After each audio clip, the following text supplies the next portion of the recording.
Hi all, welcome back to click. അപ്പൊ 25 days sprint വിത്ത് click അങ്ങനെ പോയിക്കൊണ്ടിരിക്കുകയാണ് അല്ലേ? അപ്പം കൂടെ തന്നെ ഉണ്ട് എല്ലാവരും എന്ന് ഞാൻ വിചാരിക്കുന്നു. ഇല്ലാത്തവർ ഓടി എത്തിയേ പറ്റൂ. നമ്മുടെ ഫസ്റ്റ് ലാപ്പ് മിക്കവാറും നാളത്തോട് കൂടെ കഴിയും. ഓക്കെ. ഇനി നമുക്ക് കവർ ചെയ്യാനുള്ളത് ഫിസിക്സ്. നമ്മൾ ഓൾറെഡി 3 മൊഡ്യൂൾസും തീർത്തിട്ടുണ്ട്. ഇനി നെക്സ്റ്റ് നമുക്ക് എഞ്ചിനീയറിംഗ് മാത്തമാറ്റിക്സിലെയും അതുപോലെ തന്നെ എഞ്ചിനീയറിംഗ് കെമിസ്ട്രിയിലെയും കുറച്ച് പോർഷൻസ് ആണ്. എഞ്ചിനീയറിംഗ് കെമിസ്ട്രിയിൽ ആക്ച്വലി സോഴ്സസ് ഓഫ് എനർജി, അതിന്റെ ഒപ്പം തന്നെ എനിക്ക് തോന്നുന്നു ഇന്നലെ തന്നെ ന്യൂക്ലിയർ പൊല്യൂഷന്റെ ലിങ്കും കൂടെ ആഡ് ചെയ്തിട്ടുണ്ടായിരുന്നു. അപ്പൊ നിങ്ങൾ അത് കംപ്ലീറ്റ് ചെയ്തിട്ടുണ്ടാവും എന്ന ഒരു വിശ്വാസത്തിൽ ഞാൻ പറയാണ്. ഇൻ കേസ് കംപ്ലീറ്റ് ചെയ്തിട്ടില്ല വെച്ചാൽ ഇറ്റ്സ് ഓക്കെ. ന്യൂക്ലിയർ പൊല്യൂഷന്റെ ആ ഒരു വീഡിയോ ജസ്റ്റ് ഒന്ന് കാണാം നമുക്കിന്ന്. അതുപോലെ തന്നെ ബാറ്ററി, അതിനകത്ത് working of lithium ion battery, അതുപോലെ തന്നെ ഹൈഡ്രജൻ ഓക്സിജൻ ഫ്യൂവൽ സെല്ല്, അതും കൂടെ ഒന്ന് പിന്നെ കെമിസ്ട്രിയിൽ കവർ ചെയ്ത് കഴിഞ്ഞാൽ കെമിസ്ട്രി ഇന്നത്തോടെ തീരും. അതായത് ഇന്ന് ആക്ച്വലി ആ ന്യൂക്ലിയർ പൊല്യൂഷൻ കംപ്ലീറ്റ് ചെയ്തിട്ടുള്ള കുട്ടികളെ സംബന്ധിച്ചിടത്തോളം ബാറ്ററി മാത്രം പഠിക്കുകയാണെങ്കിൽ ലെസ് ദാൻ 7 മിനിറ്റ്സേ അവർക്ക് സ്പെൻഡ് ചെയ്യേണ്ടി വരുള്ളൂ. ഓക്കെ. പിന്നെ നമുക്ക് എന്ത് ചെയ്യാം, അതിന്റെ നോട്ട്സ് ജസ്റ്റ് വായിച്ചു നോക്കുക വീഡിയോസ് കണ്ടതിന് ശേഷം. ദെൻ എന്ത് ചെയ്യാം, ക്വസ്റ്റ്യൻ ബാങ്ക് യൂസ് ചെയ്തിട്ട് നിങ്ങൾക്ക് ആൻസർ ചെയ്ത് നോക്കാം. ദെൻ ക്യാപ്സ്യൂളും നോട്ടും കൂടെ കമ്പയർ ചെയ്ത് പഠിച്ചാൽ കുറച്ചുകൂടെ നന്നായിരിക്കും. ഇൻ കേസ് ക്യാപ്സ്യൂളിൽ ഉൾപ്പെടാത്ത എന്തെങ്കിലും കാര്യങ്ങൾ നോട്ടിൽ നിന്ന് നിങ്ങൾക്ക് വേണമെങ്കിൽ ക്യാപ്സ്യൂളിൽ റിവിഷൻ പർപ്പസിന് വേണ്ടിയിട്ട് ആഡ് ചെയ്ത് വെച്ചാൽ മതി. സോ ഡെയിലി റിവിഷൻ നടത്തുന്ന സമയത്ത് ഈ ക്യാപ്സ്യൂള് മാത്രം കയ്യിലുണ്ടെങ്കിൽ നിങ്ങൾക്ക് ഈസിലി റിവിഷൻ തീർക്കാനാവും, ഡെയിലി ചെയ്യാനായിട്ട് സാധിക്കും. അതായത് 3 സബ്ജക്റ്റും ചടപടയിച്ചിട്ട്, അതായത് ഈ ഒരു കെമിസ്ട്രീന്റെ എത്ര പേജ് ഉണ്ട് നോട്ടെന്ന് എനിക്ക് ഓർമ്മയില്ല, 200 പേജസ് ആണെന്ന് തോന്നുന്നു.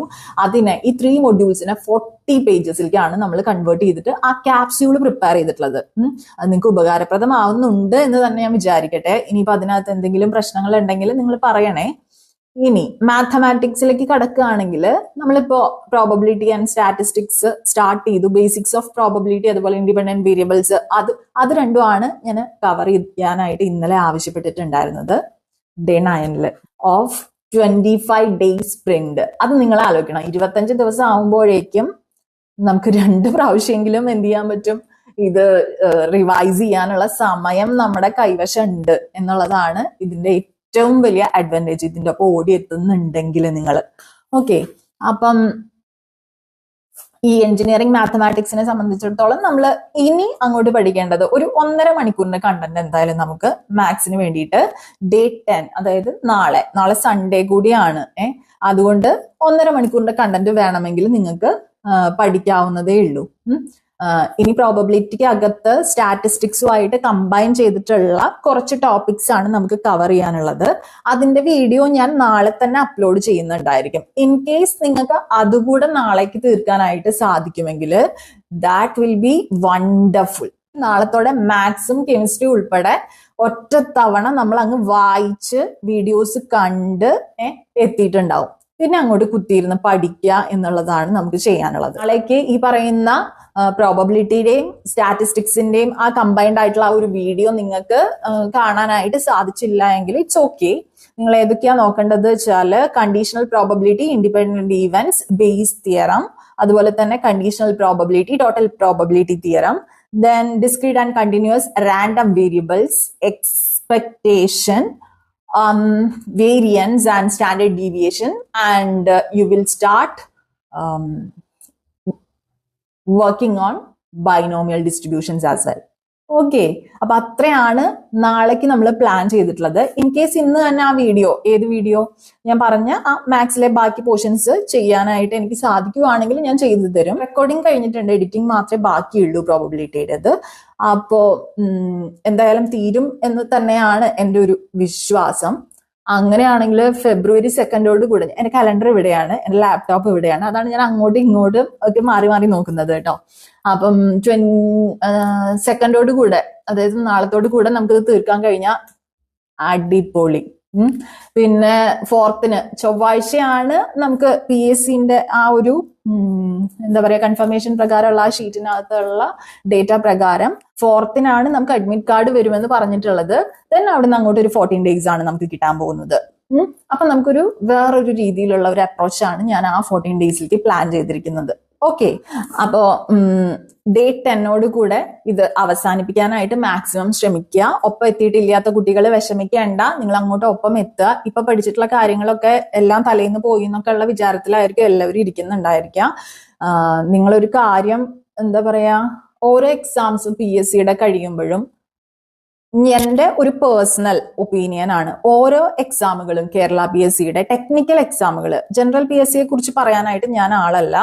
ഞാൻ ശ്രദ്ധിച്ചിട്ടുള്ളത് എന്ന് പറയുന്നത്, ഇപ്പൊ assistant director industries and commerce ആ ഒരു തസ്തിക, കാറ്റഗറി നമ്പർ 630/2024, അതിന്റെ ക്വസ്റ്റ്യൻ പേപ്പർ. പിന്നെ ഞാൻ ബേസിക്കലി എന്റെ ഗ്രാജുവേഷൻ എന്ന് പറയുന്നതും പോസ്റ്റ് ഗ്രാജുവേഷൻ എന്ന് പറയുന്നതും എല്ലാം കമ്പ്യൂട്ടർ സയൻസിലാണ്. So computer science IT related ആയിട്ടുള്ള പോസ്റ്റുകളാണ് ഞാൻ ഒബ്സർവ് ചെയ്തിട്ടുള്ളത്. സോ ഞാൻ മനസ്സിലാക്കിയിടത്തോളം എന്താ പറയാ, ടഫായിട്ടുള്ള കണ്ടന്റ്സ് ഒന്നും ക്വസ്റ്റ്യൻസ് വരുന്നില്ല. ഇനിയിപ്പോ എന്താ പറയാ, അൺഫോർച്ചുനേറ്റ്ലി ഈ ഒരു എക്സാമിന്, ഇൻഡസ്ട്രീസ് എക്സ്റ്റൻഷൻ ഓഫീസർ എക്സാമിന് ആ തരത്തിലുള്ള അത്രയും ടഫായിട്ടുള്ള ക്വസ്റ്റ്യൻസ് വരുമെന്നോ വരില്ലാന്നോ പറയാനായിട്ട് എനിക്ക് സാധിക്കില്ല. It depends. പക്ഷെ ഞാൻ കണ്ടെടുത്തോളം സിലബസിനകത്തുള്ള കണ്ടന്റ്സിന്റെ ഏറ്റവും ഫണ്ടമെന്റൽസ് പ്രോപ്പറായിട്ട് അറിയാവുന്നവർക്ക് എന്താ പറയാ, ക്ലിയർ ചെയ്യാവുന്ന തരത്തിലുള്ള എക്സാമുകളാണ് PSCയുടെ ടെക്നിക്കൽ എക്സാമുകൾ. അപ്പോ നമ്മൾ അവിടെ എത്തുമ്പോൾ എക്സാമിന് കയറുമ്പോൾ നമ്മളെ കൺഫ്യൂസ്ഡ് ആക്കുകയാണ്. അത് ഫണ്ടമെന്റൽസ് പ്രോപ്പർ ആയിട്ട് ഉള്ളിൽ കയറാത്തത് കൊണ്ടാണ് നമ്മൾ കൺഫ്യൂസ്ഡ് ആയി പോകുന്നത്. ഓപ്ഷൻ Aയും ഓപ്ഷൻ Bയും കാണുമ്പോൾ നമ്മൾ കൺഫ്യൂസ്ഡ് ആവുകയാണ്, ഇതുണ്ടോ ഇതില്ലേ. സോ തറോ ആയിട്ട് നമ്മൾ ഇത് പഠിച്ചിരിക്കണം, ഫണ്ടമെന്റൽസ്. ഞാൻ റിപ്പീറ്റഡ് ആയിട്ട് പറയാണ്, കേരള PSCയുടെ ഇതുവരെയുള്ള ഒരു അപ്രോച്ച് അനുസരിച്ച് എന്റെ പേഴ്സണൽ ആയിട്ടുള്ള അനാലിസിസിൽ ഞാൻ കൺക്ലൂഡ് ചെയ്യുന്നത്, ഫണ്ടമെന്റൽസ് അറിയാവുന്ന ഏതൊരാൾക്കും ടെക്നിക്കൽ സബ്ജക്ട്സിലുള്ള PSC ക്ലിയർ ചെയ്യാവുന്നതേ ഉള്ളൂ. അങ്ങനത്തെ പോസ്റ്റുകളിലേക്കുള്ളത് പഠിക്കേണ്ട കണ്ടന്റ്സിന്റെ ലിങ്കും കാര്യങ്ങളും എല്ലാം ഞാൻ ഇന്ന് ഡിസ്ക്രിപ്ഷനിൽ ആഡ് ചെയ്യാം. സോ ഫ്യൂ ഡേയ്സും കൂടിയേ ഉള്ളൂ.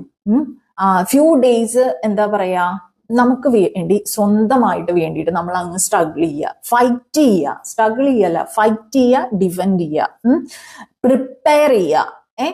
ഓക്കെ, അപ്പോ നാളത്തെ വീഡിയോയിൽ വീണ്ടും കാണാം. Okay, bye for now.